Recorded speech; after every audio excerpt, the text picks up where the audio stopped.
పింఛం విప్పినది వెలిగి మళ్ళీ తొలకరి జల్లుల మేఘం మళ్ళీ అలజడి హృదయం మాడిన కూచిపోడి రంగుల దిద్దిన బొమ్మకు మళ్ళీ కవితలు వద్దిన పుస్తకం మళ్ళీ సంతోషంలో ముద్దుగా ఈ అమ్మాడి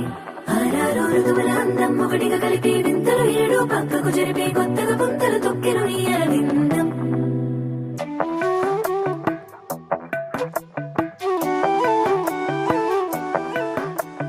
మధురము కదా ప్రతొక నడక